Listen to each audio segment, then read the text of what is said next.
I'm Ava Ellison, 26 years old. Until 3 months ago, I believed that family meant unconditional support, that mothers protected their daughters, and that home was where you went when everything else fell apart. Then my mother asked me for $10,000 to fund her boyfriend's crypto scheme, and when I said no, she told me to pack my bags and get out. Her words still echo in my mind. If you won't help your own family, then you're not really family at all. What she didn't know was that I had been quietly paying half the grocery bills and covering my own phone plan for months, trying to ease the burden while I figured out my next move. What she also didn't know was that those $10,000 represented every penny I had left after graduation, my emergency fund, my safety net, my chance at independence. But here's what makes this story even more unbelievable. Would you believe that getting kicked out by my own mother turned out to be the best thing that ever happened to me? Before we jump back in, tell us where you're tuning in from, and if this story touches you, make sure you're subscribed, because tomorrow I've saved something extra special for you. Let me take you back to where it all began, to the modest 2-story colonial on Maple Street in Millfield, New Jersey, where the American dream was supposed to unfold in neat, predictable chapters. The house still wore the same pale yellow siding my father had painted the summer before he left, back when I was 12, and still believed that families stayed together through sheer willpower and good intentions. I had been living in what used to be the guest room for 8 months by then, surrounded by moving boxes I kept telling myself were temporary. The room smelled like lavender fabric softener and disappointment, Mom's signature scent combination. My art supplies were crammed into the closet alongside winter coats that hadn't been worn in years, a visual metaphor for dreams deferred that I tried not to think about too deeply. The morning everything changed started like any other. I was sitting at the kitchen table, laptop open, scrolling through freelance job postings while nursing my second cup of coffee. The kitchen was Mom's domain, decorated in that particular style I'd come to think of as suburban desperation. Mason jar everything, live laugh love signs, and a collection of wine glasses that suggested someone who drank alone, but wanted it to look sophisticated. Mom was getting ready for another day of what she optimistically called networking meetings, but which I suspected were actually coffee. Dates with other unemployed middle-aged women, all of them trying to convince each other that their temporary setbacks were actually strategic pivots. She emerged from her bedroom in a cloud of perfume that could be detected from 3 rooms away, wearing the kind of outfit that screamed, "I'm still relevant," a little too loudly. "Morning, sweetheart," she said, though her attention was already on her phone, scrolling through what I assumed were dating apps based on the way her face lit up intermittently. Karen Ellison at 52 was still objectively attractive, the kind of woman who got called well-preserved by people who meant it as a compliment. Her blonde hair was professionally maintained despite her unemployment status, and she had the kind of metabolism that let her eat whatever she wanted without consequence. A genetic lottery win that I definitely hadn't inherited. "Any luck with the job hunt?" she asked, though the question felt more like small talk than genuine interest.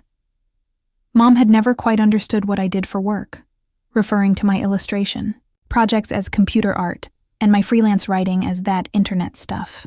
To her, success looked like a steady paycheck, benefits, and a clear career trajectory.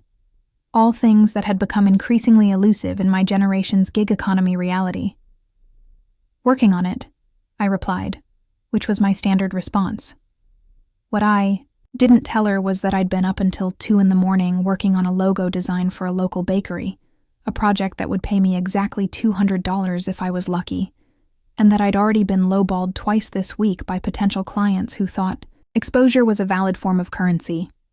The truth was, I was drowning. Not dramatically, not in a way that would make for compelling social media content, but slowly and quietly, like someone who'd gotten caught in a riptide and was too proud to call for help. My student loans were entering repayment, my credit card balance was climbing steadily, and every job interview seemed to end with some variation of, "We love your work, but we've decided to go with someone with more experience." Mom poured herself coffee in a mug that declared her to be the world's okayest mom. A gift I'd given her as a joke years ago that had taken on unintended significance. She was in full preparation mode for what I'd come to recognize as her getting ready to see Ray routine. Raymond DeLuca was her latest romantic endeavor, a man she'd met on some dating app and had been seeing for about 3 months. Ray was 34, which made him closer to my age than to Mom's, a fact that everyone politely ignored. He had the kind of confidence that comes from never having faced real consequences. The sort of man who wore expensive-looking watches and drove a leased BMW while living in a studio apartment. Mom described him as an entrepreneur, which seemed to be code for unemployed but optimistic. "Ray's picking me up at 10, she announced, applying lipstick with the precision of someone who still believed the right shade could change your life. "We're going to look at potential office spaces for his new venture." I'd heard about Ray's ventures before. There was the app that was going to revolutionize food delivery, the cryptocurrency he was developing that would somehow be different from all the other cryptocurrencies, and the consulting business that seemed to consist entirely of him explaining to other people how they could be consultants too. Each project came with elaborate PowerPoint presentations and promises of imminent wealth, but none had produced any actual income as far as I could tell.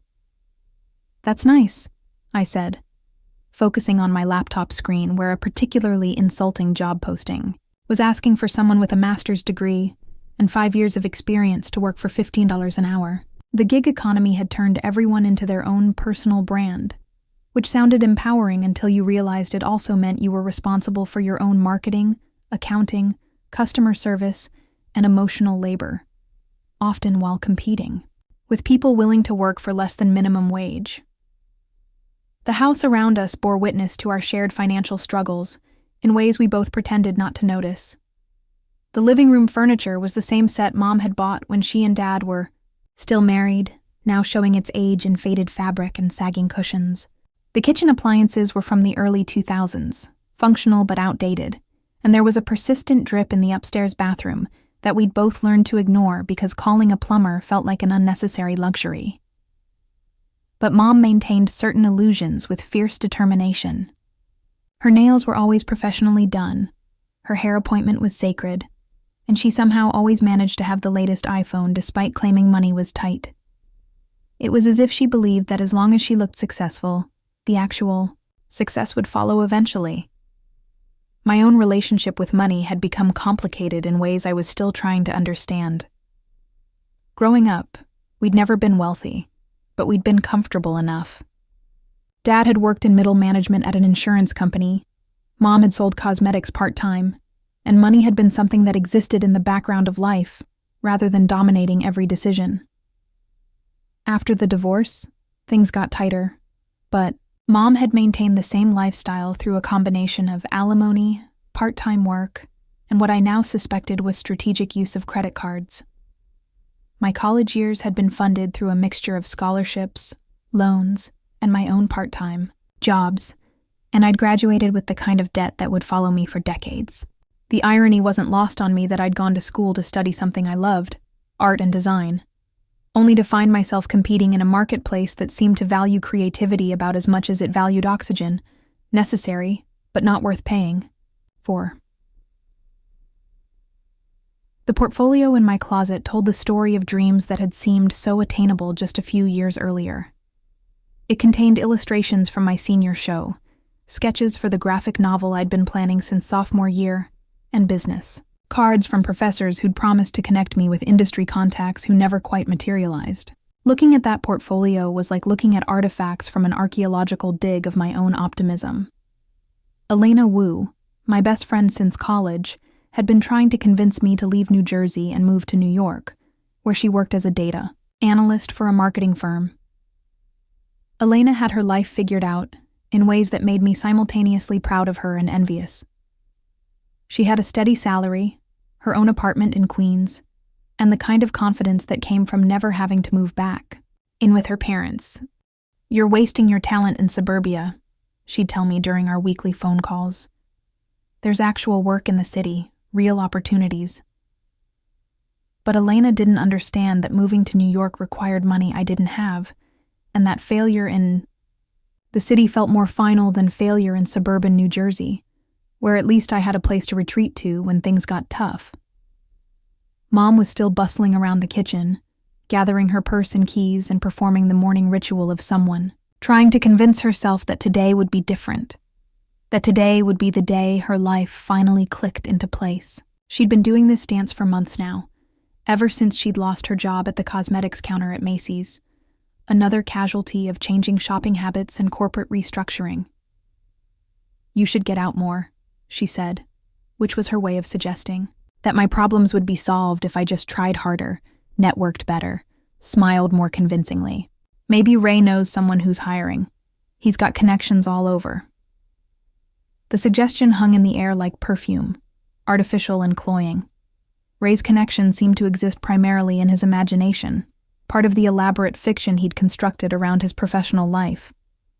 But Mom needed to believe in his success almost as much as he did, because believing in Ray meant believing that her judgment in men had improved, that she'd learned from the mistakes that had defined her romantic history. The kitchen window looked out onto our small backyard, where my childhood swing set still stood despite years of weather and neglect. The sight of it always made me nostalgic for a version of myself who'd believed that growing up meant gaining control over your circumstances, that adults were just kids who'd figured out the secret to making life work. Now I understood that most adults were just improvising, hoping that confidence could substitute for competence, and that the swing set was less a symbol of childhood innocence than a reminder of how long it had been since I'd felt genuinely excited about the future. My phone buzzed with a text from Elena. "Coffee later? I have news." Elena always had news. Usually good news. Updates about promotions or interesting projects or men who actually called when they said they would. Our friendship had survived the transition from college equals to post-graduation inequality. But there were moments when I felt like I was watching her life through a window, seeing the kind of stability and progress that felt increasingly out of reach. Mom was checking her appearance in the hallway mirror, the one that had been positioned, to catch the morning light in the most flattering way possible. She'd mastered the art of strategic selfie angles years before social media made them mainstream, understanding instinctively that perception could be more important than reality if you managed it carefully enough. "Wish me luck," she said, though luck seemed beside the point. What Mom needed was a fundamental shift in strategy, a willingness to acknowledge that the methods that had worked in her 20s and 30s might not be effective in her 50s. But change required admitting that the current approach wasn't working, and Mom wasn't ready for that level of self-reflection. I watched her leave through the front window, saw her face light up as Ray's BMW pulled into the driveway. Even from a distance, I could see her transform, shoulders straightening, smile brightening, becoming the version of herself that she thought he wanted to see. It was a performance I'd witnessed countless times with countless men, each relationship following the same pattern of initial excitement, gradual disappointment, and inevitable ending that somehow never dampened her enthusiasm for the next beginning. The Curie house felt different when Mom was gone, quieter but also more honest. Without the need to maintain the fiction that everything was fine, I could acknowledge the financial stress that had become the background soundtrack to our daily lives. Bills arrived with increasing frequency and urgency. The phone rang with calls from numbers we didn't answer, and conversations about money happened in code, as if speaking directly about our problems might make them more real. My relationship with this house was complicated by years of association and memory. This was where I'd learned to draw, where I'd spent hours at the kitchen table with crayons and construction paper, creating worlds that made more sense than the one I actually lived in. This was where I'd dreamed about becoming an artist, where I'd applied to colleges and received acceptance letters and planned a future that had seemed limitless. But it was also where I'd returned as an adult, carrying the baggage of professional disappointment and romantic failure, sleeping in a room that had never quite felt like mine.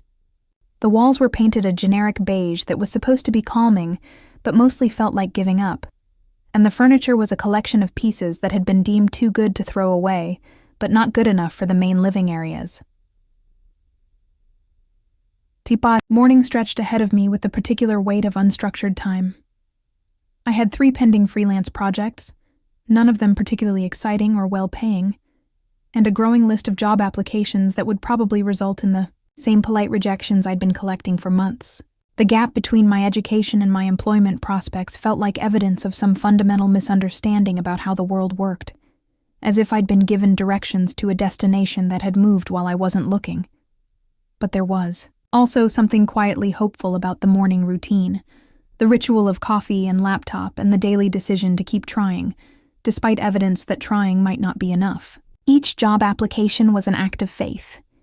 Each freelance project a small bet on the possibility that persistence might eventually pay off. The art supplies in my closet were waiting for me to remember why I'd wanted to be an artist in the first place, before the economics of creativity had made it feel more like a luxury than a calling. The house on Maple Street wasn't perfect, but it was home in the way that mattered most.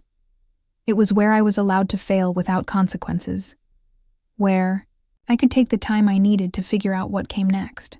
Or at least, that's what I thought before Mom came home that afternoon with Ray and a business proposition that would change everything. They came back at 4:30, and I knew immediately that something had shifted. Mom's energy was different. Electric. Manic. The way she got when she'd convinced herself that this time would be different. Ray followed her through the front door like he owned the place, carrying a leather portfolio that looked expensive enough to contain either very important documents or very convincing forgeries. "Ava, honey, come sit down," Mom called from the living room, her voice pitched with artificial enthusiasm. "Ray has something incredible to share with us." I closed my laptop reluctantly, marking the end of a day spent applying for jobs that felt increasingly interchangeable. Content coordinator, marketing assistant, social media specialist. Positions that seemed designed to make use of every skill, except the ones I'd actually wanted to develop. The transition from kitchen table to living room felt like crossing into dangerous territory, though I couldn't have explained why. Ray had made himself comfortable on our couch, legs spread wide in that particular male way that claimed more space than necessary. He was wearing what I'd come to think of as his uniform. Dark jeans, a button-down shirt that was probably expensive but tried too hard to look casual, and that watch that caught the light whenever he gestured. Everything about him suggested success without providing any actual evidence of it. "Ava, right?" he said, as if we hadn't been introduced multiple times over the past 3 months. "Your mom's told me so much about you, the artist." The way he said artist made it sound like a hobby rather than a profession, which was probably fair given my current income level. I settled into the armchair across from them, noting how Mom had positioned herself next to Ray, her body language, declaring alliance and shared purpose. "So," Ray began, opening his portfolio with the kind of theatrical flourish that immediately put me on guard. "I want to show you both something that's going to change our lives." The presentation was impressive in the way that all good scams are impressive. Professional graphics, compelling statistics, and just enough technical jargon to sound legitimate without being verifiable. Ray spread out documents across our coffee table like a dealer laying out cards, each page designed to build toward an inevitable conclusion. "Cryptocurrency," he announced, as if he were revealing a state secret. "But not just any cryptocurrency. This is different. This is the next evolution." Mom was nodding along with the kind of enthusiasm usually reserved for religious conversions or pyramid scheme recruitment meetings. She'd positioned herself to have the best view of Ray's presentation, occasionally making little sounds of amazement at particularly impressive-looking charts. "The opportunity here is massive," Ray continued, pointing to a graph that showed exponential growth projections. "We're talking about getting in on the ground floor of something that could revolutionize digital currency, but the window is closing fast." I'd heard enough cryptocurrency pitches to recognize the standard formula: revolutionary technology, limited time opportunity, massive potential returns, and always, always, the urgent need to act now before someone else gets your spot.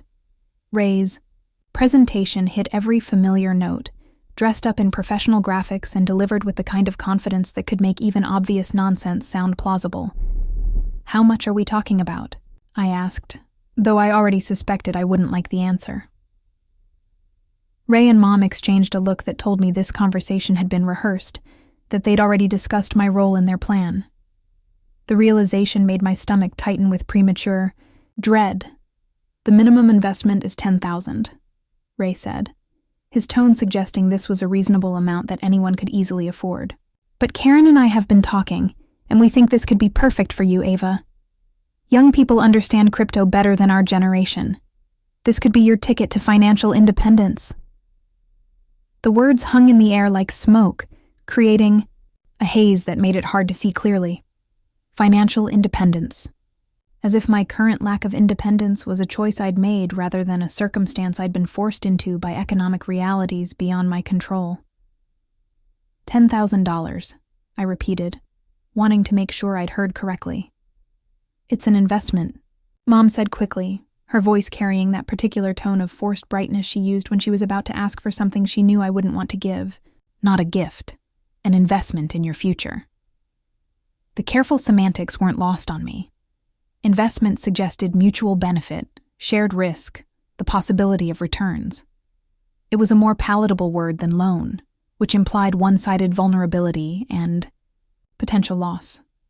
"I don't have $10,000, I said, which was technically true and completely irrelevant to the conversation we were actually having.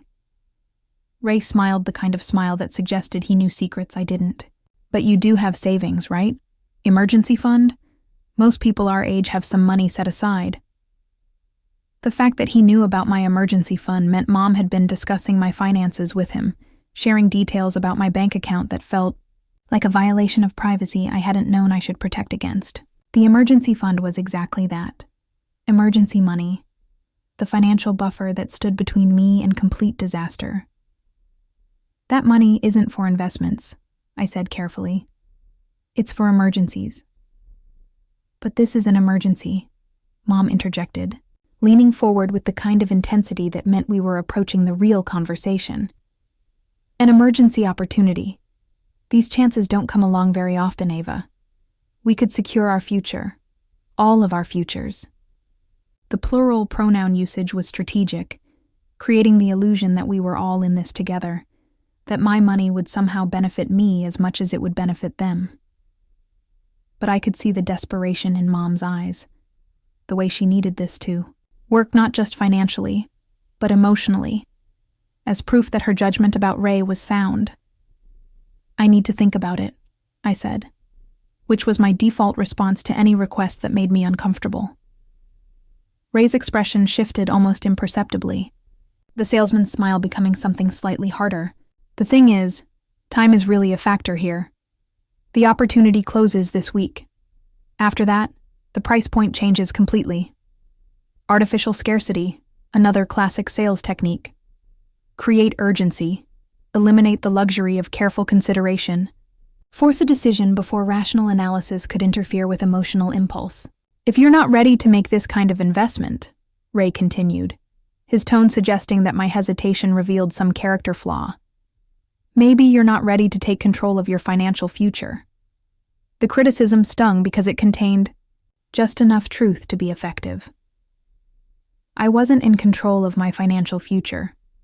I was 26 years old, living with my mother, struggling to find steady work, and watching my savings account slowly drain away, despite my best efforts at frugality. But that didn't mean Ray's cryptocurrency scheme was the solution to my problems. Mom was watching me with the kind of expectant attention that made me feel like I was failing some test I hadn't known I was taking. Our relationship had always contained elements of role reversal. I'd been the responsible one, the planner, the one who thought through consequences while she followed impulses. But this felt different, more like an ultimatum disguised as an opportunity. "I can't do it," I said finally. "I'm sorry, but I can't risk my emergency fund on an investment I don't understand." The silence that followed was heavy with disappointment and something else, surprise maybe, that I'd been willing to say no to something they'd clearly assumed I would agree to. Ray began gathering his documents with movements that suggested barely controlled frustration. "Well," he said, his voice carefully neutral, "I guess some people are more risk-averse than others." Mom walked him to the door. There, Conversation too quiet for me to hear, but intense enough that I could feel the weight of it from across the room. When she came back, her face was flushed with an emotion I couldn't quite identify. Anger, embarrassment, or maybe just the crushing weight of another opportunity that hadn't worked out the way she'd hoped. "Do you have any idea what you just did?" she asked, her voice vibrating with controlled rage. "I said no to risking money I can't afford to lose," I replied, trying to keep my own voice steady. "You said no to helping your family. You said no to investing in our future. You said no to the man I love when he was trying to help you." The conversation was escalating in ways that felt familiar and terrible, following patterns that had been established over years of financial stress and relationship drama. But there was something different this time, a finality that made my chest tighten with apprehension. "This isn't about Ray," I said, though I suspected it was entirely about Ray. "This is about me not wanting to lose the only financial security I have." "Security?" Mom laughed, but there was no humor in it. "What security? You're 26 years old, living in your childhood bedroom, working jobs that barely pay for your car insurance. What exactly are you securing?" The accuracy of her assessment was brutal, but it didn't make her request any more reasonable. If anything, it reinforced why I couldn't afford to gamble with the little stability I had managed to maintain. "I'm securing my ability to survive if something goes wrong," I said. "Something already has gone wrong," Mom replied, her voice rising.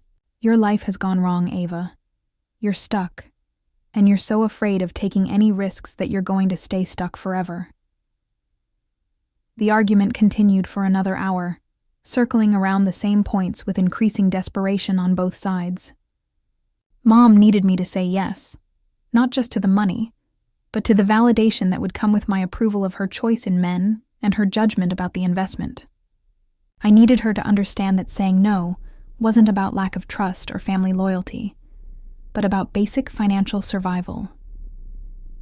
By the time Ray returned that evening, the battle lines had been drawn. He didn't say much, just listened while Mom explained that I'd refused to participate in the investment opportunity. His response was a shrug that suggested he'd expected as much, that my failure to recognize the brilliance of his plan was disappointing, but not surprising. "Well," he said finally, "I guess that's Ava's choice to make." But the way he said it made it clear that my choice had consequences, and that those consequences would affect more than just my own financial future. The next morning, Mom handed me an envelope over coffee.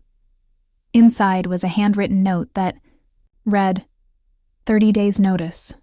I think it's time for you to find your own place." "You're evicting me?" I asked, the words feeling surreal even as I spoke them. "I'm helping you grow up," Mom replied, but she wouldn't meet my eyes. "You said you wanted independence. Now you'll have it." The irony was devastating. I was being kicked out for refusing to give up the money I'd need to survive on my own. But as I sat there holding the eviction notice, I realized that Mom's decision wasn't really about the $10,000. It was about choosing Ray over me, choosing the fantasy of his cryptocurrency fortune over the reality of her relationship with her daughter. The house on Maple Street, which had been my refuge and my prison, was no longer available as either. In 30 days, I would have to figure out how to build a life with nothing but the emergency fund I'd refused to sacrifice and the skills I'd been struggling to monetize. As I stared at the eviction notice, I understood that everything was about to change, and that the safety net I'd been so desperate to protect was about to be put to its ultimate test. Telling and preparing this story took us a lot of time, so if you are enjoying it, subscribe to our channel. It means a lot to us. Now, back to the story. The first week after receiving the eviction notice passed in a haze of disbelief and frantic apartment hunting. I spent hours scrolling through rental listings, each one a reminder of how unprepared I was for independent living in a market that seemed designed to exclude people like me, people with inconsistent income, minimal rental history, and no cosigner, willing to vouch for their reliability. Elena's reaction when I called her was exactly what I'd expected. Immediate outrage followed by practical solutions I wasn't ready to hear. She kicked you out for not giving her drug dealer boyfriend $10,000? Elena's voice carried across the phone with the kind of clarity that came from righteous anger. Ava, this is insane. Even for your mother, this is insane. He's not a drug dealer, I said weakly, though I wasn't entirely sure what Ray actually did for income. He's an entrepreneur. Same thing, different product. Look, forget about trying to stay in New Jersey. Come to Queens. My lease is up in 2 months anyway, and we've been talking about getting a place together since college. The offer was generous and logical, but it felt like admitting defeat in ways I wasn't ready to acknowledge. Moving to New York meant acknowledging that my attempt at rebuilding my life in familiar surroundings had failed, that the safety net of home and family had been an illusion all along. I can't afford New York rent, I said, which was true but not the whole truth. You can't afford to stay where you are either, apparently. At least in the city, you'd have actual job opportunities instead of competing for freelance crumbs with every other underemployed creative in suburban New Jersey. Elena had a point, but points didn't solve the immediate problem of where I was going to sleep in 3 weeks.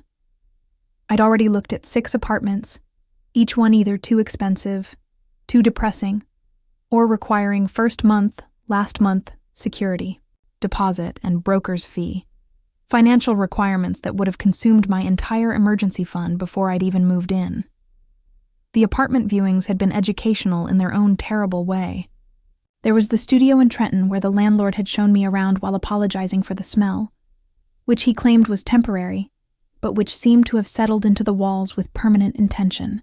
There was the 1-bedroom in Hamilton, where the previous tenant's belongings were still scattered around the living room, and the landlord had explained that eviction proceedings were almost complete, with the kind of casual attitude that suggested this was routine business. My favorite had been the garden apartment in Ewing, which wasn't actually a garden apartment but a basement unit with windows that looked out onto the foundation of the building next door.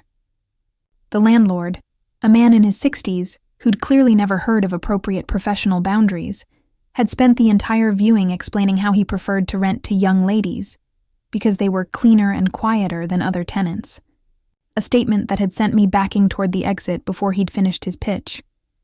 Each viewing reinforced the same dispiriting truth.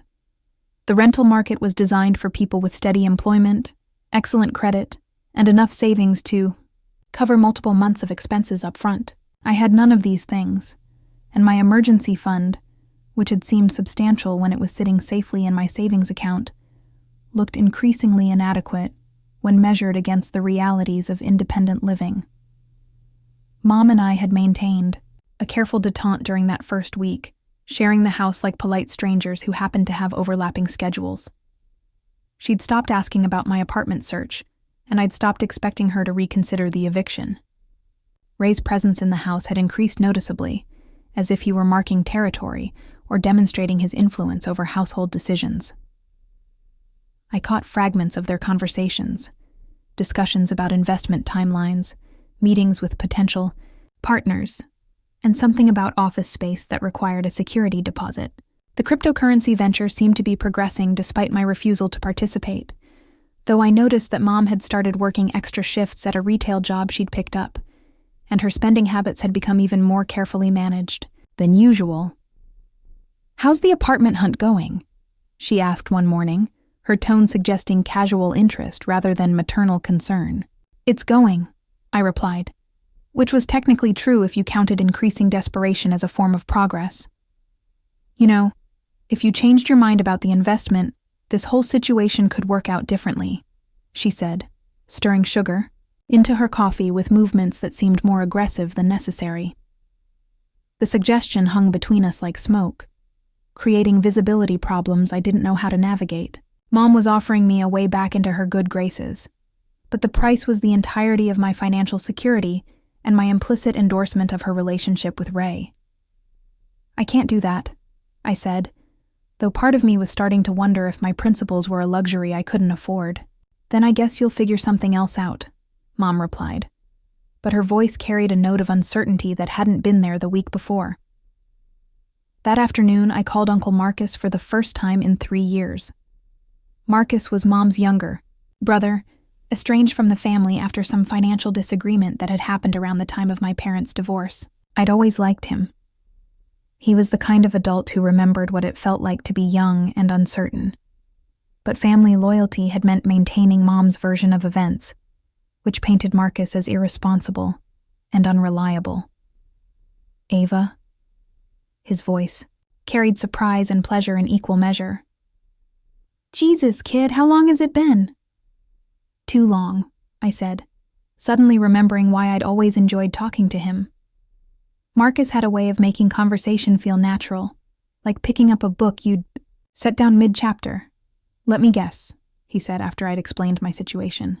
"Karen's found another Prince Charming, and this one needs financial backing for his latest get-rich-quick scheme." The accuracy of his assessment was both comforting and embarrassing. It meant my situation wasn't unique, but it also meant I was following a predictable pattern that Uncle Marcus had witnessed before. "Something like that," I admitted. "And you said no, so now you're persona non grata." She gave me 30 days' notice. Marcus was quiet for a long moment, and I could hear the sounds of his art supply store in the background, customers asking questions, the cash register chiming, the general bustle of a small business in operation. "You know what?" he said finally. "This might be the best thing that ever happened to you." It wasn't the response I'd expected, and it definitely wasn't the sympathy I'd been hoping for. How is getting kicked out by my own mother the best thing that ever happened to me? Because now you get to find out who you are when you're not trying to manage Karen's emotional crises. Trust me, kid. I spent 20 years of my life trying to fix your mother's problems before I realized that she didn't actually want them fixed. She wanted someone to enable them. The conversation with Marcus planted seeds of understanding that I wasn't ready to fully acknowledge. He offered me temporary work at his store and a couch to crash on if I couldn't find anything else, gestures of practical support that came without conditions or expectations of reciprocal investment. But accepting help from Marcus felt like betraying Mom in ways that my refusal to fundraise cryptocurrency venture hadn't. Family loyalty was complicated, especially when family members disagreed about what loyalty actually meant. The second week brought new challenges and small revelations. I'd started taking on more freelance work, accepting projects I would have turned down a month earlier because the pay was too low or the deadlines too tight. Desperation had clarified my standards in ways that privilege hadn't allowed. There was the logo design for a local plumber who wanted something classy but not too fancy. A brief that had required 3 rounds of revisions and multiple conversations about the difference between sophisticated and pretentious. There was the social media content for a boutique that sold clothes I couldn't afford to customers I would never meet, work that felt like creating advertisements for a lifestyle that existed just beyond my economic reach. Each project brought in small amounts of money that accumulated slowly, like water dripping into a bucket. It wasn't enough to solve my housing crisis, but it was enough to remind me that I had skills people were willing to pay for, even if they weren't willing to pay very much. Elena had started sending me apartment listings in Queens, each one accompanied by enthusiastic text messages about neighborhood amenities and commute times. The apartments were smaller and more expensive than anything I'd looked at in New Jersey, but they came with the promise of access to a job market that might actually value my education and experience. "Look at this one," she texted, along with photos of a studio apartment that was barely larger than my current bedroom. "It's in Astoria, 15 minutes from Manhattan, laundromat in the building, and the landlord doesn't require a broker's fee." The apartment looked like every other New York studio I'd seen online, efficient to the point of claustrophobia, with a kitchen that was really just a corner of the main room, and a bathroom that required strategic planning to navigate. But it also looked like independence, like the kind of place where someone serious about their career might live while they built something meaningful. "How much?" I texted back, though I was afraid to know the answer. $2,000 a month, plus utilities. Split between us, that's $1,000 each, which is less than you'd pay for a decent one-bedroom in Jersey. The math was logical, but it still represented a level of financial commitment that made my emergency fund look even more precious. Moving to New York would mean using most of my savings just to get started, leaving me with no buffer for emergencies or unexpected expenses. But staying in New Jersey was starting to look impossible, and not just because of the eviction notice. The job market was limited, the rental options were depressing, and I was beginning to understand that my attachment to familiar surroundings was actually an attachment to a version of myself that had stopped being viable. That weekend, Ray moved more of his belongings into the house. I came home from a coffee shop where I'd been working on a particularly tedious PowerPoint presentation to find his exercise equipment in the living room and his protein powder in the kitchen cabinet.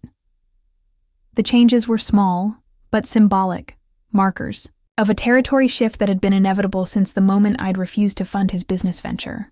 "Ray's going to be staying here more often," Mom announced, as if this were a natural development rather than a strategic decision designed to make my remaining time in the house as uncomfortable as possible.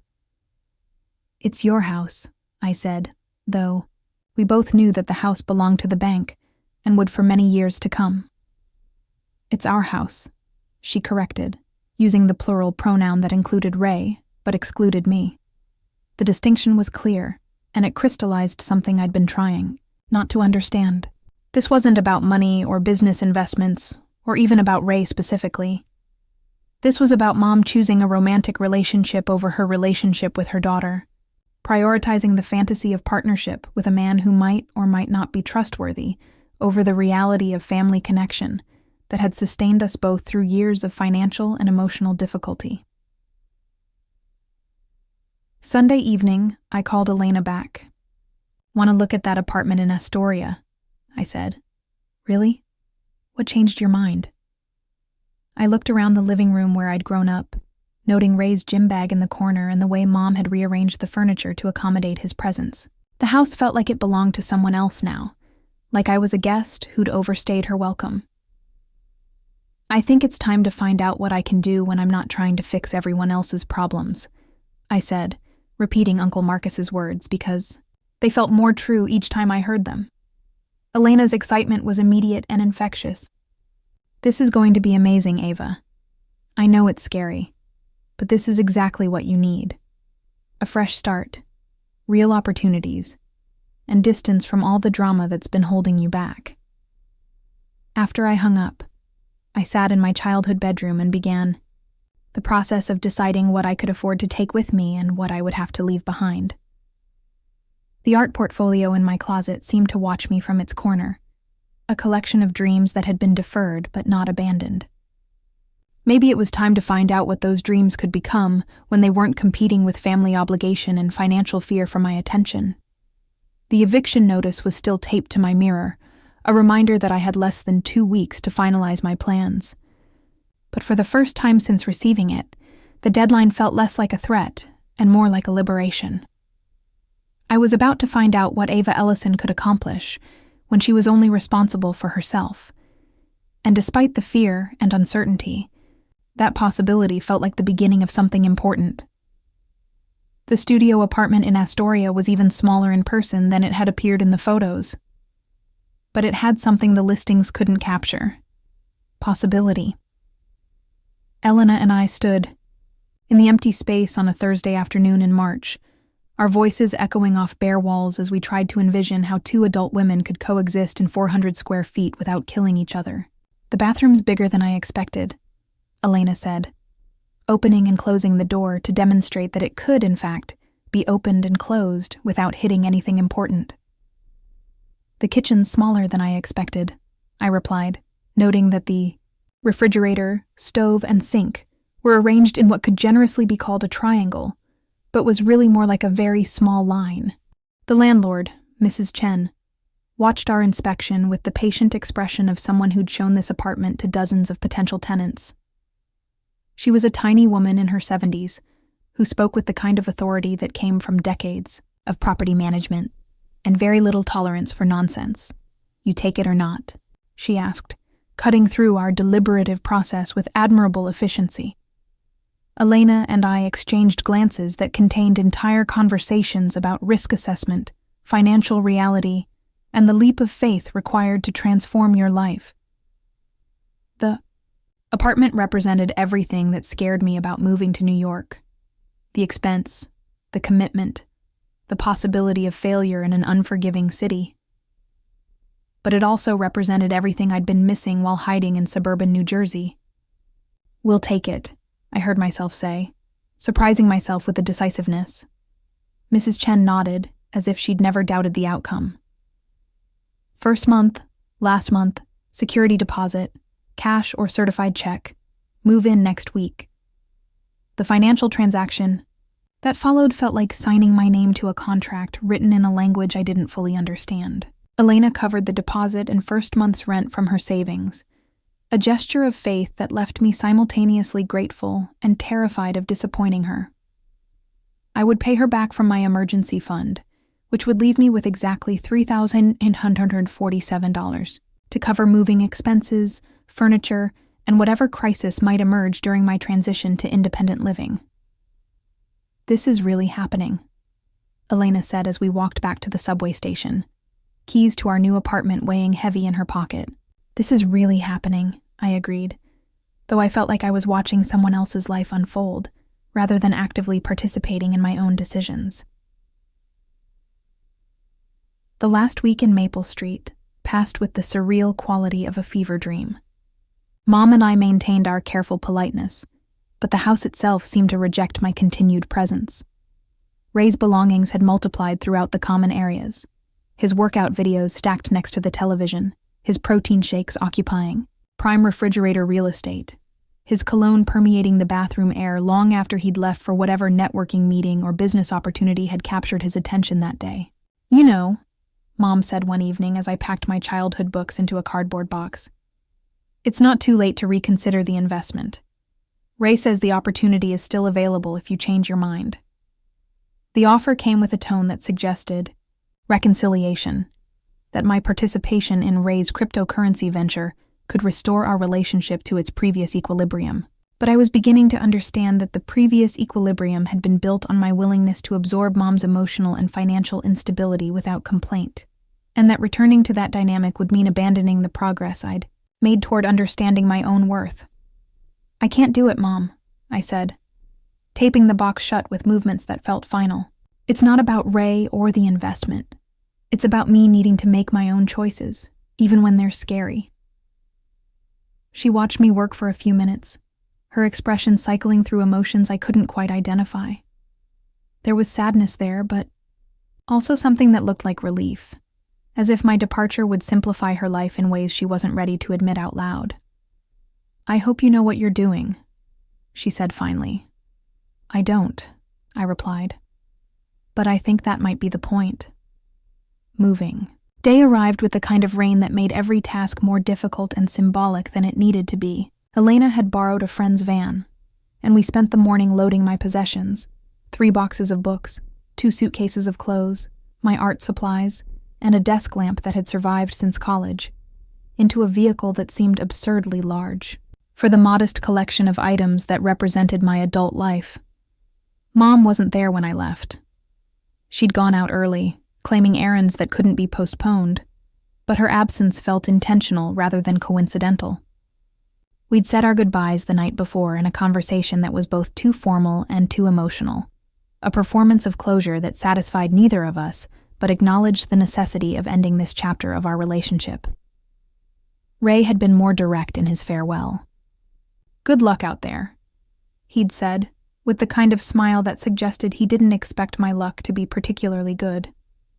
"New York's tough. Lot of competition for people in your situation." The pause before situation was loaded with implications about my financial instability, career uncertainty, and general unpreparedness for independent living. But instead of feeling insulted, I found myself oddly grateful for his honesty. At least Ray was transparent about his belief that I was making a mistake, unlike Mom's mixture of guilt and hope that left me constantly uncertain about where I stood. The drive to Astoria took 2 hours through traffic that seemed designed to test my commitment to this decision. Elena provided commentary on neighborhoods we passed through, pointing out landmarks and explaining subway logistics with the enthusiasm of someone who genuinely loved living in New York. Her excitement was infectious, but it was also intimidating. She had 4 years of city experience, a stable job, and the kind of confidence that came from knowing she belonged here. "You're going to love it," she said, as we pulled up in front of our new building, a 6-story brick structure that looked sturdy rather than charming. "The energy here is completely different. You can feel the possibilities." I could feel something, though I wasn't sure it was possibilities. The street was alive with activity that felt overwhelming after months of suburban quiet.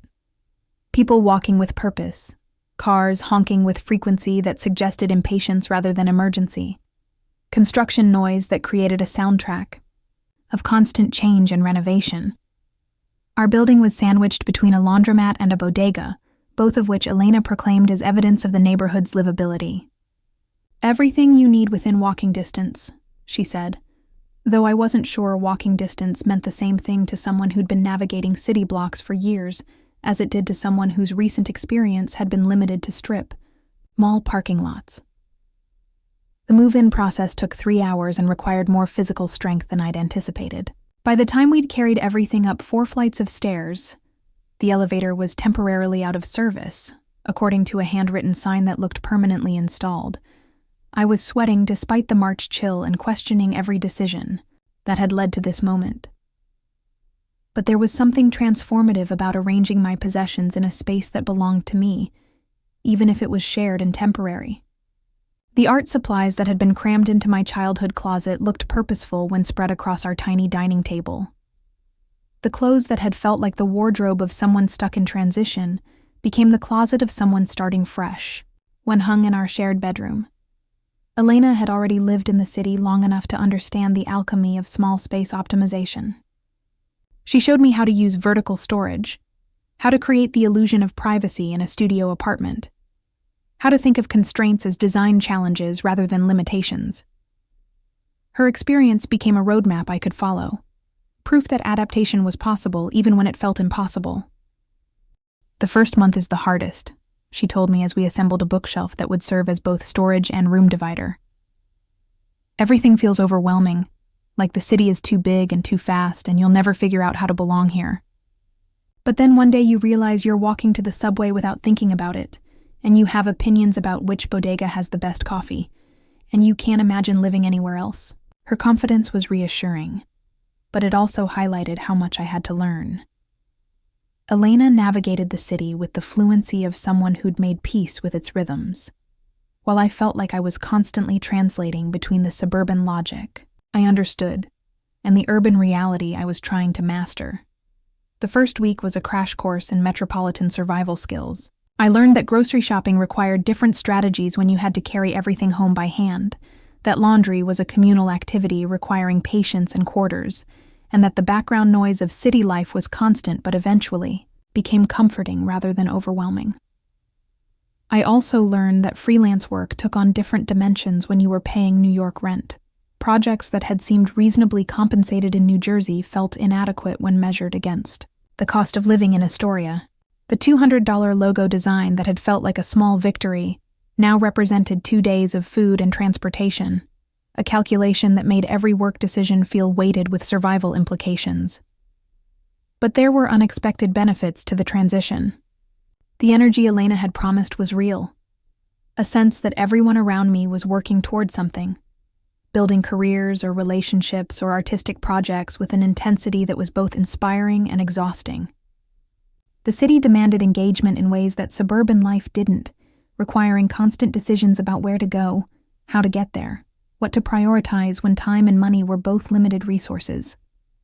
I found myself walking more, partly for transportation, and partly because walking in the city felt like participating in something larger than myself.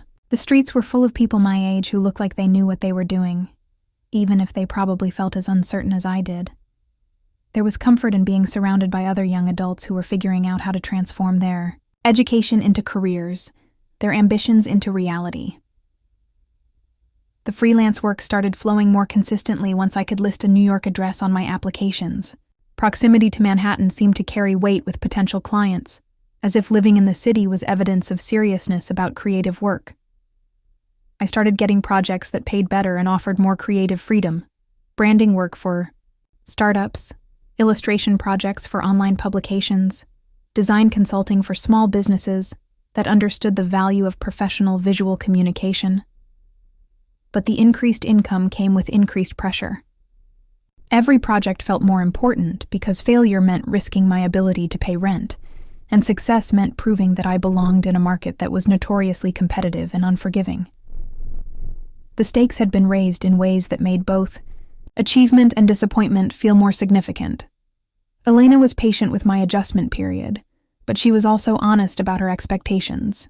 We developed household routines that accommodated our different schedules and work styles. But we also had conversations about money and responsibility that felt more serious than anything I'd experienced in college or while living with Mom. "This only works if we're both committed to making it work," she said one evening as we divided the electric bill. "I can't carry you financially, and you can't expect me to manage all the adult stuff just because I've been here longer." Her directness was refreshing after years of navigating Mom's indirect communication style, but it was also intimidating.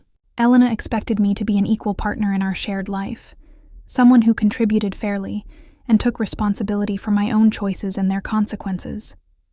The pressure was exactly what I needed, even though it was exactly what I'd been avoiding. For the first time in my adult life, I was responsible only for myself, accountable only to someone who expected competence rather than enabling dependency. The challenge was terrifying and liberating in equal measure.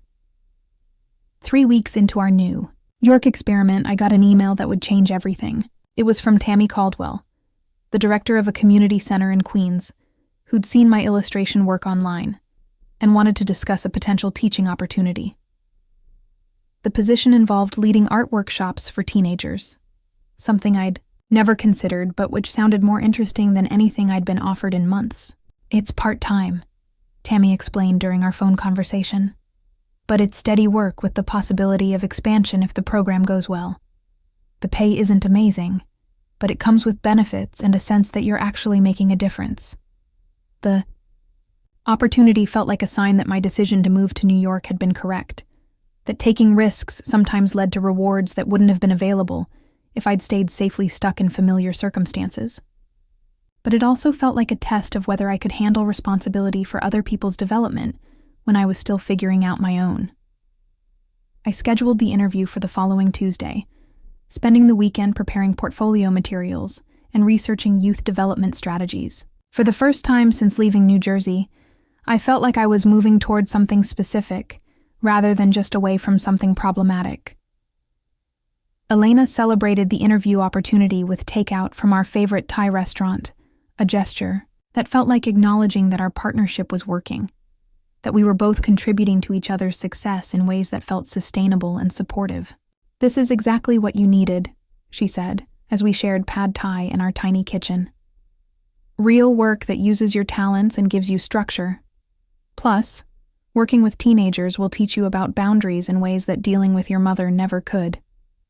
Her observation was more insightful than I'd initially realized.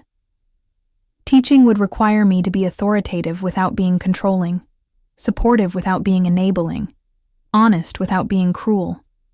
Skills I'd never fully developed because my primary relationship experience had been with someone who needed me to be endlessly accommodating rather than genuinely helpful. The night before the interview, I called Uncle Marcus to tell him about the opportunity. His response was enthusiastic and unsurprising. "Teaching's good work," he said. "Honest work. And teenagers appreciate authenticity more than adults do. They can tell when someone's pretending to have their life figured out, and they respect it when you admit you're still learning too." His encouragement felt different from Elena's excitement or Mom's skepticism. Marcus understood the value of work that mattered more than work that paid well, and his approval carried weight because it wasn't contingent on my success fitting into anyone else's vision of what my life should look like. As I prepared for sleep, in our studio apartment, listening to the sounds of a city that never fully quieted, I realized that I was no longer the person who'd been living in her childhood bedroom just a month earlier. The change wasn't complete. I still felt uncertain about most things, still worried about money, still missed the simplicity of problems that could be solved by accommodation rather than action. but I was beginning to understand what Uncle Marcus had meant about discovering who I was when I wasn't trying to manage other people's emotional crises. Without Mom's drama to navigate or Ray's schemes to resist, I had mental and emotional energy available for my own development, space to consider what I actually wanted rather than what I was expected to want. The interview was scheduled for 2 p.m. on Tuesday, which gave me a morning to review my portfolio and practice explaining why someone with my background would be good at teaching teenagers about art and creativity. But more importantly, it gave me a chance to imagine a version of myself who was qualified for opportunities I'd never thought to pursue, who could offer something valuable to young people who were trying to figure out their own paths toward independence and self-expression. 4. The first time since leaving New Jersey, I felt like I was moving toward something specific rather than just away from something problematic. The feeling was fragile and unfamiliar, but it was also unmistakably hopeful. The interview with Tammy Caldwell went better than I'd dared to hope. The community center occupied a converted warehouse in Long Island City, its high ceilings and exposed brick, creating the kind of creative atmosphere I'd dreamed of working in since art school. Tammy herself was exactly the kind of person I'd always imagined I could work for. Passionate about youth development, realistic about funding constraints, and genuinely interested in my ideas about integrating traditional art techniques with digital design. "We've had trouble keeping art instructors," she admitted, as she showed me the classroom that would be mine if I got the position. "The pay isn't competitive with commercial design work, and a lot of people underestimate how challenging it can be to engage teenagers who've been told they're not good at creative subjects." The classroom was bright and spacious, with work tables arranged to encourage collaboration and wall space designed for displaying student projects. I could already envision the kind of community that might develop here. Young people discovering talents they didn't know they had, building confidence through creative expression, learning that art could be both personally meaningful and professionally viable. "I think I'd be good at this," I said, surprising myself with my confidence. "I think so too," Tammy replied. "You'll hear from us by Friday." I left the interview feeling more optimistic about my future than I had in months. The position would provide steady income, health benefits, and the kind of work that felt aligned with my values rather than just my financial needs. Elena celebrated with champagne that cost more than we should have spent, but felt appropriate for marking what seemed like a genuine turning point. That evening, Uncle Marcus called with news that would change everything I thought I understood about my family. "Ava," he said, his voice carrying an unusual weight that immediately put me on alert. "I need to tell you something about your mother, about why we stopped speaking. I should have told you years ago, but I hoped things might be different this time." I settled into the corner of our couch that had become my designated phone call space, noting the way Marcus's tone suggested this conversation would require my full attention. "What kind of something?" I asked, though I already suspected I wouldn't like the answer. "Karen's done this before. The boyfriend, the investment opportunity, the choosing him over family. This exact scenario, with different men and different schemes, but the same pattern. And you weren't the first family member she's asked to fund. Someone else's dreams." The statement hung in the air like smoke, creating clarity I wasn't sure I wanted. I'd assumed Ray and his cryptocurrency venture were unique circumstances. That Mom's request for my emergency fund was an isolated incident brought on by desperation and poor judgment. "What do you mean?" I asked, though I was beginning to understand what he meant. Marcus was quiet for a long moment, and I could hear him gathering the courage to reveal something he'd been carrying for years. 15 years ago, Karen met a man named David. Real estate developer, he said.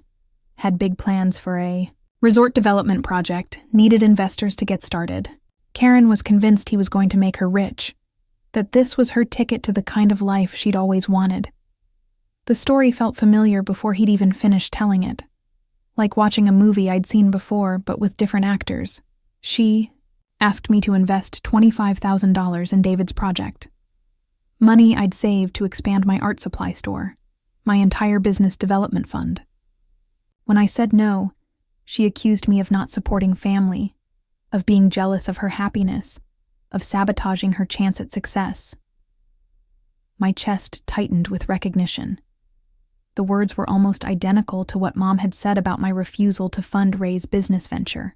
David disappeared 6 months later with the money she did manage to raise. Her savings, money she'd borrowed from friends, a loan she'd taken against the house. Karen lost everything, but somehow it was my fault for not preventing the disaster, by giving him my money too. The revelation recontextualized years of family history I thought I'd understood. Marcus's estrangement hadn't been about petty disagreements or personality conflicts, but about his refusal to enable a pattern of behavior that had been destroying Mom's life for decades. "She's done this before?" I asked, though the question was really about whether she would do it again. 3 times that I know of. David was just the most expensive. There was Robert before that, who needed funding for his recording studio, and Jake after David, who was developing some kind of fitness app. Same pattern every time. Whirlwind romance, big promises, requests for money from family members, choosing the boyfriend over anyone who questioned the arrangement. I thought about Ray's confident presentations, his expensive-looking accessories, his carefully managed image of success. I thought about Mom's transformation when he was around, the way she became younger and more hopeful, as if his presence could erase years of disappointment and financial struggle. "Is Ray—" I started to ask, but I already knew the answer. "Ray's probably gone by now," Marcus said gently. "These guys usually disappear once they realize the money isn't coming, or once they've gotten whatever they can from the situation. Karen will be devastated. She'll blame everyone except herself. And in 6 months or a year, she'll meet someone new who happens to need an investor for his revolutionary business idea." The conversation continued for another hour, Marcus filling in details about Mom's romantic history that created a pattern I'd been too close to see clearly. Each relationship had followed similar trajectories: intense attraction, rapid commitment, financial entanglement, family conflict, devastating ending, and brief recovery period before the cycle repeated with someone new. "Why didn't you tell me this before?" I asked, though I understood why he'd maintained his distance. Because I hoped I was wrong about Ray. Because I thought maybe this time would be different, that Karen had learned something from the previous disasters. And because I knew that if I tried to warn you, she'd just use it as evidence that I was trying to sabotage her happiness. After I hung up, I sat in our darkening apartment trying to process the implications of what I'd learned. My relationship with Mom wasn't unique or specially troubled. It was part of a repeating pattern that had been destroying her relationships with family members for years. My refusal to fund Ray's venture hadn't been a betrayal of family loyalty, but a refusal to participate in a cycle of financial manipulation that had been going on since before I'd even understood what manipulation looked like. Elena came home from work to find me staring at my phone, debating whether to call Mom and check on her well-being or maintain the distance that had been forced by my eviction. "You look like someone who's just learned something terrible," Elena observed, settling beside me on the couch. I told her about Marcus's revelation, watching her expression shift from surprise to recognition, to something that looked like relief. "This explains so much about your relationship with your mother," she said. "The guilt, the way you always felt responsible for her emotional state, the way she could make you question your own judgment about obviously problematic situations." Elena was right, but the understanding came with its own complications. If Mom's behavior was part of an established pattern, then my departure hadn't solved anything. It had just removed me from the immediate blast radius of her next romantic disaster. "Should I call her?" I asked. "Do you want to call her?" The question forced me to separate my sense of obligation from my actual desires, a distinction I'd been avoiding for years. I wanted Mom to be okay, but I didn't want to re-enter the cycle that had been consuming both our lives. I wanted to maintain our relationship, but not at the cost of my own financial and emotional stability. "I don't know," I admitted. Friday morning brought 2 phone calls that would define the next chapter of my life. The first was from Tammy Caldwell, offering me the teaching position at the community center. The salary was modest but livable. The benefits were better than anything I'd had access to as a freelancer, and the work promised to be meaningful in ways that commercial design projects rarely achieved. "When can you start?" Tammy asked. "Monday," I replied, surprising myself with my eagerness. The second call came an hour later from Mom. Her voice was different, smaller, more fragile than I'd heard it in years. "Ray's gone," she said without preamble. "He took the money I had left and disappeared. The cryptocurrency thing was fake, Ava. It was all fake." I closed my eyes, feeling the familiar weight of Mom's crisis settling on my shoulders. But this time, the weight felt different. Still heavy, but not crushing. I had my own life now, my own problems to solve, my own successes to build. "I'm sorry, Mom," I said, and I meant it. "I know you warned me," she continued, though I hadn't actually warned her about anything. "I know you saw something I didn't want to see. I should have listened to you." The conversation that followed was unlike any we'd ever had. Mom didn't ask for money or expect me to fix her problems or demand that I return home to help her navigate the aftermath of Ray's betrayal. Instead, she apologized for the eviction, for choosing Ray over me, for years of making me feel responsible, for her happiness. "I don't know how to do this differently," she admitted. "I don't know how to be alone, how to make decisions that are good for me instead of decisions that feel good in the moment." Her vulnerability was genuine, but it was also dangerous. This was how the cycle had perpetuated itself: crisis followed by self-awareness, followed by promises of change that lasted until the next charming man with a business proposition appeared in her life. "Maybe you should talk to someone," I suggested. "A counselor, someone who can help you figure out why this keeps happening." "Maybe," she said, though her tone suggested maybe was probably no. We talked for 20 more minutes, cautiously rebuilding communication while carefully avoid making commitments that would return us to our previous dynamic. When I hung up, I felt sad, but not guilty, concerned but not responsible. Elena found me staring out our window at the street below, watching people navigate their Friday afternoon routines with the kind of purpose I was just beginning to understand. "How do you feel?" she asked. "Like I'm finally growing up," I replied, realizing it was true. The teaching position would start Monday, providing structure and income, and the opportunity to help other young people develop the creative confidence I was still building for myself. Mom would figure out her own path forward, hopefully with professional help, but certainly without my financial rescue, and I would continue learning how to be responsible for my own life without carrying the weight of everyone else's choices. The plot twist hadn't been Ray's disappearance, or even Mom's apology. The real twist was discovering that the pattern I'd thought was unique to our relationship was actually a generational cycle that I finally had the power to break. The weekend before starting my teaching position felt like the calm before a storm I'd been waiting my entire adult life to weather.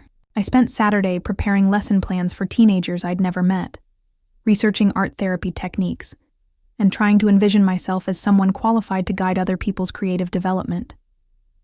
The shift from thinking of myself as someone who needed guidance to someone capable of providing, it felt monumental and terrifying in equal measure. Elena had cleared space on our shared desk for my teaching materials, a gesture that acknowledged how much our dynamic had changed since I'd arrived in New York as someone fleeing family crisis. Now I was someone building a career, contributing equally to our household expenses, planning for a future that extended beyond survival. "You know what's different about you?" Elena said as we organized my art supplies Sunday evening. "You're not apologizing for taking up space anymore." Her observation was more accurate than I'd realized. For years, I'd approached every situation as if my presence required justification, as if my needs were inherently less important than everyone else's. The teaching position felt like the first opportunity I'd had to occupy space I'd actually earned, rather than space I'd been granted through someone else's generosity or obligation. Sunday afternoon brought an unexpected call from Mom. Her voice was steadier than it had been Friday, but there was an undertone of desperation that suggested Ray's abandonment had left her scrambling to manage practical concerns she'd been avoiding. "The mortgage payment is due Wednesday," she said without preamble. "Ray was supposed to cover half of it, but obviously that's not happening now." The statement hung between us like a test I wasn't sure I wanted to pass or fail. This was the moment when I would either return to our previous dynamic or establish new boundaries that might fundamentally change our relationship. "What are you going to do?" I asked, carefully phrasing the question to acknowledge her problem without accepting responsibility for solving it. "I don't know. I could probably get an extension, but the late fees will make next month even harder. And there's the credit card bills that Ray was going to help with." Mom's voice trailed off in a way that suggested she was waiting for me to offer solutions, money, or at least the emotional labor of helping her brainstorm options. But instead of feeling the familiar weight of her crisis settling on my shoulders, I felt something that resembled clarity. "Have you thought about calling Uncle Marcus?" I suggested. The silence that followed was long enough that I wondered if the call had dropped. When Mom finally spoke, her voice carried surprise and something that might have been hope. "Marcus? We haven't talked in 3 years." "Maybe that's long enough," I said, thinking about my own recent conversations with him. "He might have ideas about managing the house situation, and he's been through financial difficulties with the store." I didn't mention that Marcus had already explained Mom's pattern of romantic and financial disasters, or that his advice might come with uncomfortable truths about why she kept finding herself in these situations. But I also didn't offer to solve her problems myself, a refusal that felt both necessary and difficult. "I should let you go," Mom said eventually. "You probably have things to prepare for your new job."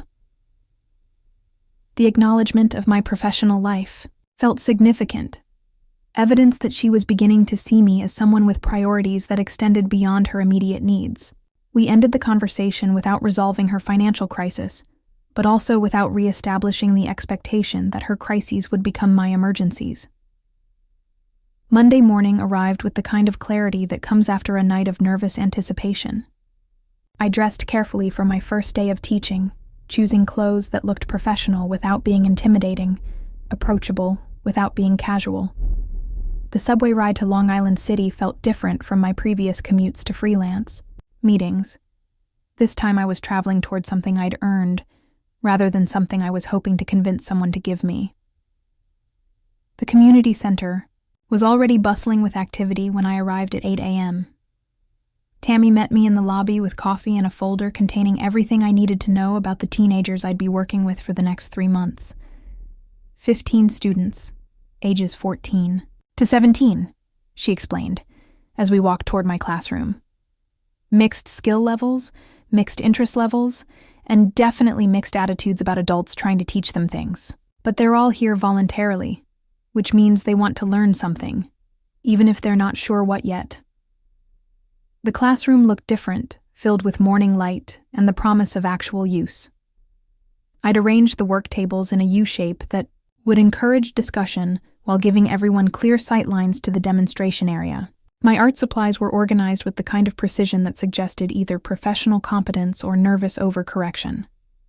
"The key," Tammy continued, "is remembering that most of these kids have been told they're not good at creative subjects.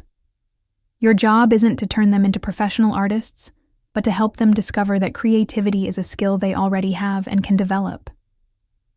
The first student arrived at 8:45, 15 minutes before class was supposed to start. Maya was 16, tall for her age, with purple hair and the kind of carefully cultivated tough exterior that suggested vulnerability underneath. She surveyed the classroom with the critical eye of someone deciding whether this space was safe, enough to risk genuine engagement. "You the new teacher?" she asked, settling into a chair near the back of the room.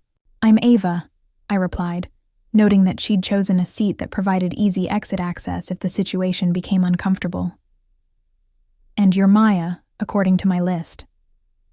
"According to everyone's list," she said, but there was humor in her voice rather than anger. Other students arrived in pairs and small groups, each bringing their own mixture of excitement and skepticism. There was Marcus, not my uncle, but a 14-year-old with serious eyes and careful movements. Destiny, 17, confident, already asking about advanced techniques. And Carlos, 15, class clown energy barely contained by institutional setting. By 9 a.m., all 15 seats were filled with teenagers who looked like they were ready to be impressed or disappointed, depending on what the next 3 hours would bring. I stood in front of them feeling simultaneously qualified and completely unprepared, armed with lesson plans and years of artistic training, but uncertain about my ability to translate knowledge into inspiration. So, I began. Who here thinks they're not good at art? 12 hands went up immediately, which was exactly what I'd expected based on Tammy's briefing and my own memories of being a teenager, convinced I wasn't good at most things. Perfect, I said, surprising them with my enthusiasm for their self-doubt. Because art isn't about being good at it. Art is about using it to figure out what you want to say and finding ways to say it that make sense to other people. The next 3 hours flew past with the kind of intensity I hadn't experienced since college. We started with simple exercises, gesture drawings, color mixing, basic composition techniques, but the real work was happening in the conversations that developed around the creative process. These teenagers had opinions about everything, insights about their world that were both perceptive and honest, and a willingness to experiment that reminded me why I'd wanted to be an artist in the first place. Maya, who'd entered with defensive skepticism, became completely absorbed in a charcoal drawing that captured something essential about urban loneliness. Marcus, the student, approached every exercise with scientific precision, as if understanding the technical aspects would unlock artistic secrets. Destiny challenged every instruction with questions that pushed me to explain not just what we were doing, but why it mattered. Miss Ava, Carlos said during our break, how come you know so much about art but you're teaching instead of being famous?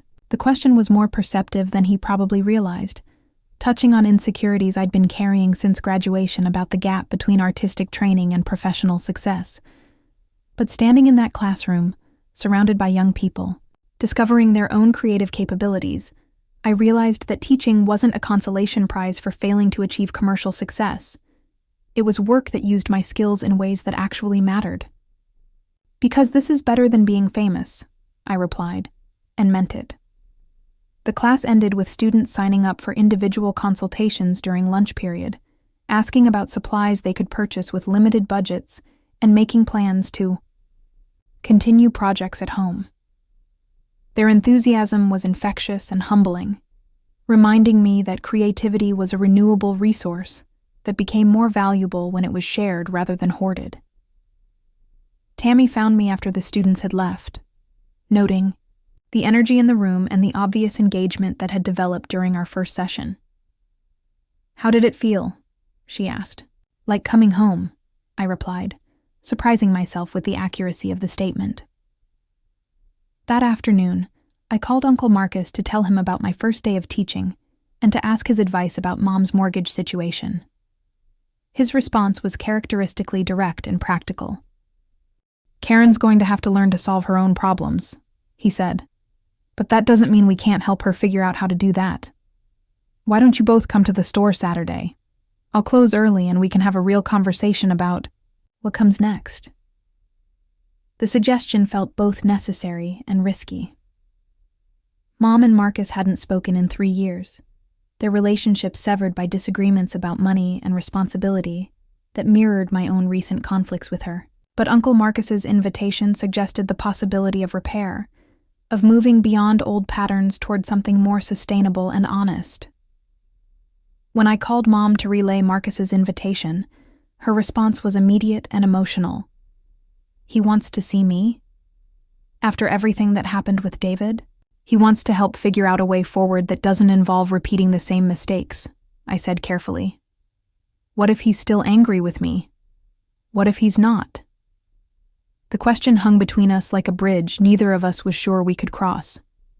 But the alternative, continuing to stumble through financial crises and romantic disasters without family support, seemed worse than the risk of honest conversation about difficult truths.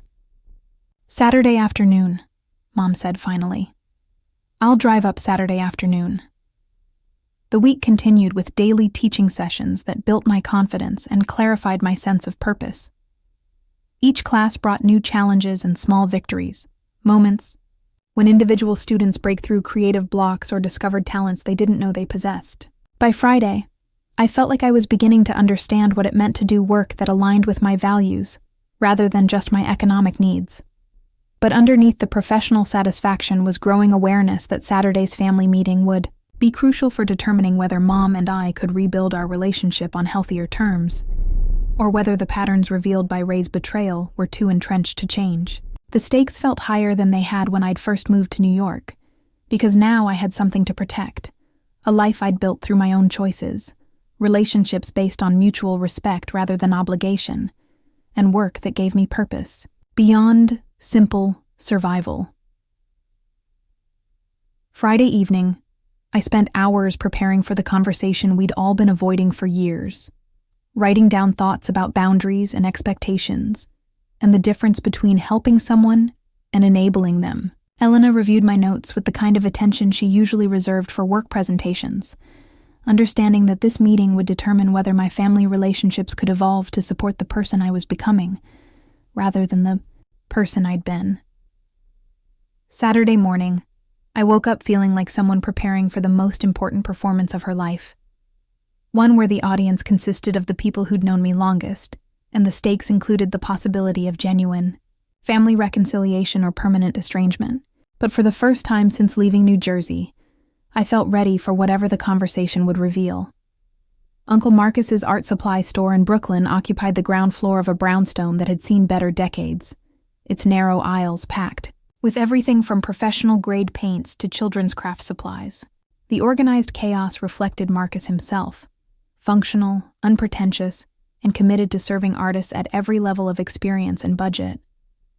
When I arrived Saturday afternoon, he was helping an elderly woman select watercolor brushes with the kind of patient attention that suggested he understood the importance of creative tools in someone's life. "Ava," he called out when he saw me, finishing the sale before giving me the kind of bear hug that had been missing from my life for too long. "You look different, older, more settled." "I feel different," I admitted, noting how the familiar smell of art supplies triggered memories of childhood visits when Marcus had let me experiment with expensive materials I would never have been allowed to touch elsewhere. "Good different or scary different?" "Both," I replied, which was becoming my standard response to questions about major life changes. Mom arrived 20 minutes later, looking nervous in the way that suggested she'd changed outfits multiple times before leaving the house. She paused in the doorway of the store, taking in the space that represented Marcus's success in building something sustainable and meaningful, something that had survived economic downturns and personal setbacks through sheer persistence and authentic passion for the work. "Hello, Karen," Marcus said, his tone carefully neutral but not hostile. "Hello, Marcus," Mom replied, her voice small in the way that suggested she was bracing for conflict or rejection. The three of us formed an awkward triangle near the cash register, each waiting for someone else to determine the tone and direction of our first family conversation in 3 years. The weight of accumulated grievances and misunderstandings felt heavy enough to collapse the careful politeness we were all maintaining. Marcus made the first move, flipping the store sign to closed and leading us toward the back room where he kept his office and a small seating area for customers who needed time to consider major purchases. The space was cramped but comfortable, with examples of local artists' work covering the walls and the kind of lighting that made everything look more vibrant than it actually was. "So," Marcus began, settling into a chair that had clearly been his designated spot for years. "Ava tells me Ray turned out to be exactly what I was afraid he'd turn out to be." Mom's face flushed with a mixture of embarrassment and defensive anger. "You don't get to say I told you so about this, Marcus. You don't get to be right about my mistakes when you've spent 3 years refusing to speak to me." "I wasn't trying to be right," Marcus replied, his voice steady but not unkind. "I was trying to protect myself from watching you make the same mistake again, And I was trying to protect my money from being used to enable behavior that was hurting you. The honesty was brutal, but necessary, cutting through years of diplomatic silence to address the real issues that had divided them. I found myself holding my breath, waiting to see whether this conversation would lead toward understanding or permanent estrangement. But I was wrong too, Marcus continued, surprising both Mom and me with his willingness to accept responsibility. I should have found a way to stay connected to you and Ava, even when I couldn't support your choices. Family doesn't mean agreeing with each other's decisions, but it should mean caring enough to maintain relationships through disagreement. Mom was quiet for a long moment, her hands folded in her lap in the way that suggested she was trying to control emotions that threatened to overwhelm her ability to participate rationally in difficult conversation. I don't know how to do this differently, she said finally, her voice barely above a whisper. I don't know how to be alone, how to make good decisions about men, how to manage money without panicking about the future. I'm 52 years old, and I feel like I'm still making the same mistakes I was making at 25. The admission was more vulnerable than anything I'd heard from Mom in years, acknowledging patterns she'd previously defended as temporary setbacks or exceptional circumstances. But vulnerability without commitment to change was just another form of manipulation, and we all understood that awareness wasn't the same as transformation.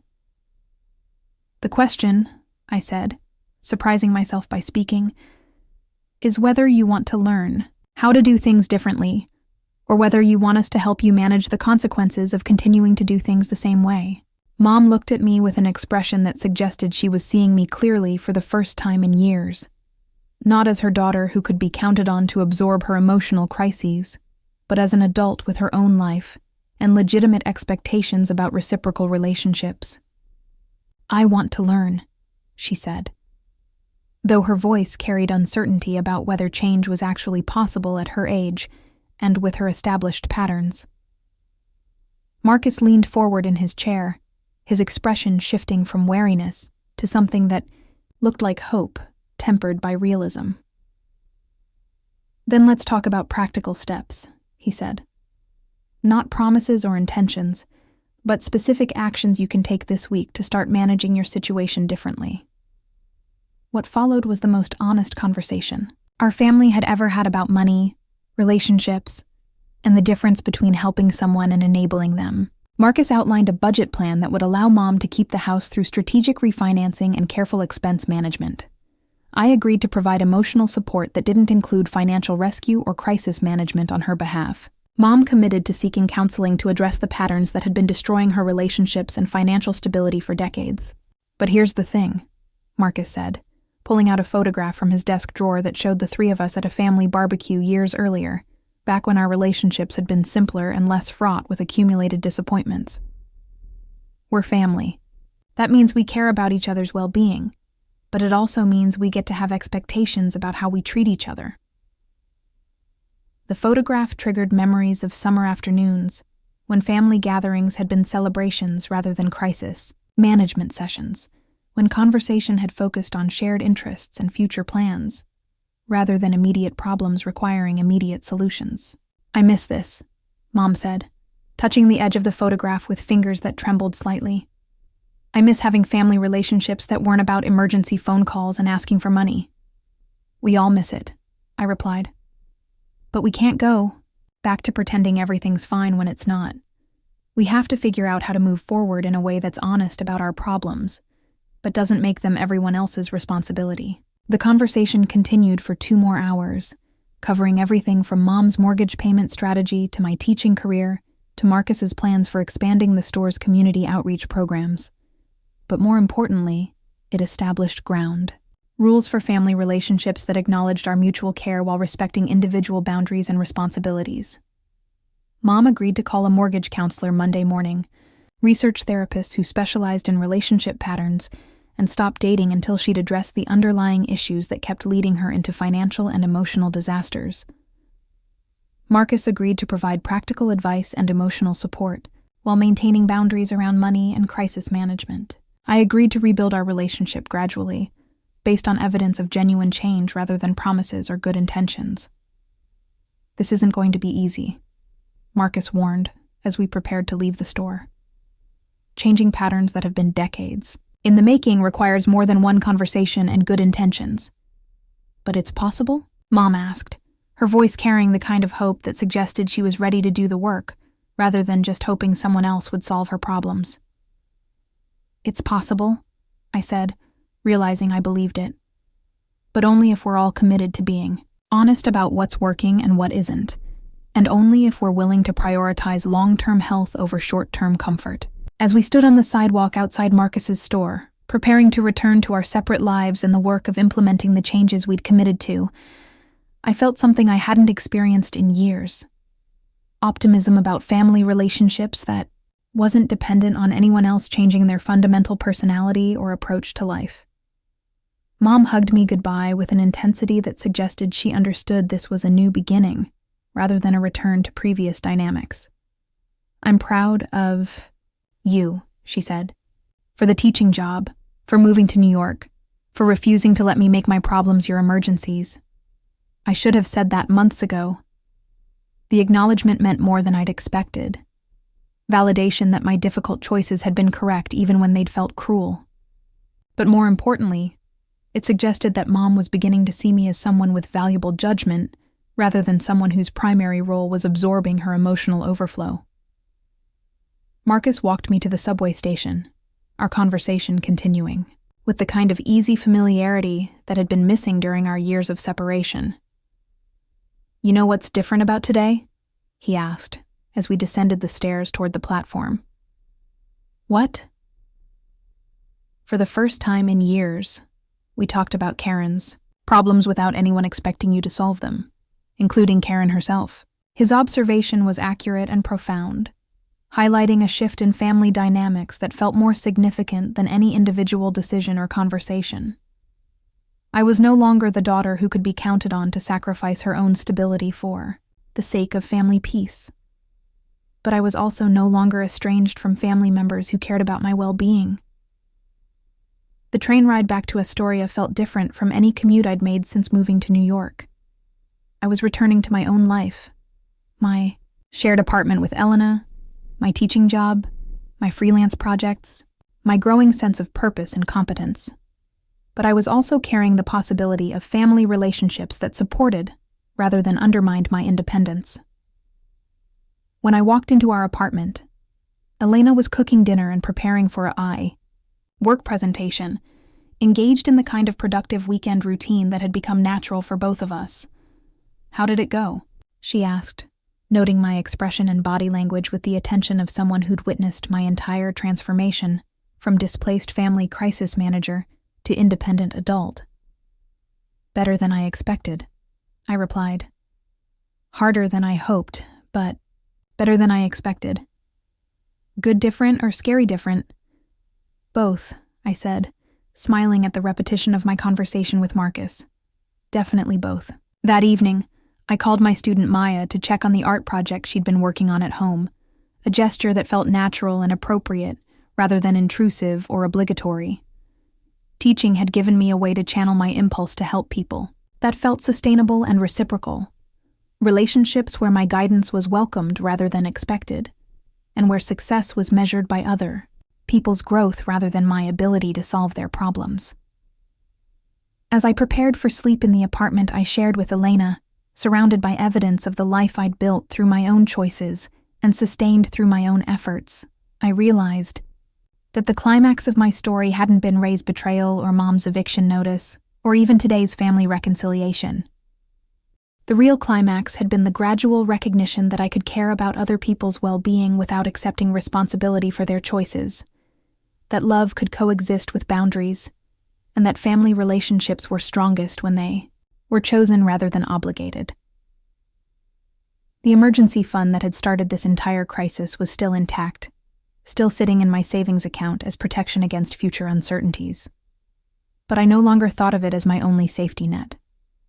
I had work that fulfilled me, relationships that supported me, and most importantly, confidence in my ability to navigate challenges without sacrificing my own well-being for the sake of other people's comfort. Tomorrow I would return to my classroom and continue helping teenagers discover their creative capabilities, Mom would begin the difficult work of changing patterns that had been shaping her choices for decades. Marcus would continue building community through his art supply store. And our family would take small, careful steps toward relationships based on mutual respect, rather than crisis management. The transformation was complete, not because all our problems had been solved, but because I'd finally learned the difference between problems that were mine to solve and problems that belonged to other people, even when those people were family members I loved. 3 months later, I stood in the community center gallery watching 15 teenagers arrange their artwork for our first student exhibition. Maya's charcoal urban landscapes commanded attention from across the room, while Marcus's technically precise drawings revealed an artist who'd learned to balance perfectionism with expression. "Miss Ava," Destiny called from across the gallery, "where should we put the price tags? Some people might actually want to buy these." The question made me smile. These teenagers had bypassed years of self-doubt to arrive at confidence I was still building for myself. "This is your show," I replied. "Put them wherever you think they look best." Elena arrived as we opened the gallery doors, her presence representing the stability that had made my entire transformation possible. "Remember, when you thought you didn't have anything valuable to offer anyone?" she asked, surveying the exhibition. I did remember, though that version of myself felt like someone I'd known years ago rather than months ago. Mom arrived halfway through the evening, having driven up from New Jersey. Our conversations had become easier as she'd made progress in therapy. "I brought Uncle Marcus," she said, gesturing toward the entrance where he was examining student artwork with professional attention. "How are things?" I asked. "Different," she replied.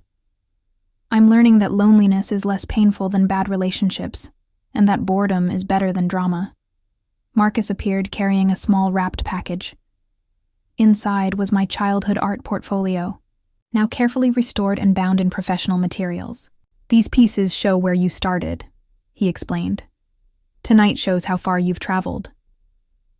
Looking through the portfolio while surrounded by my students' work and supported by family members who'd learned to balance care with boundaries, I understood that my journey had been about learning to distinguish between helping and enabling, between love and codependency. The evening concluded with students presenting their favorite pieces, each demonstrating confidence that extended far beyond artistic expression. Elena and I rode the subway home together, exhausted but exhilarated. "What's next?" she asked. "More teaching, expanding the program," I replied. "And you?" "Still thinking about a lot of things," she said, smiling mysteriously. That night, I updated my portfolio website with photos from the exhibition. The emergency fund that had precipitated my entire transformation remained intact, but it no longer felt like my only protection. I had work that fulfilled me, relationships that sustained me, and confidence that I could navigate challenges without sacrificing my well-being.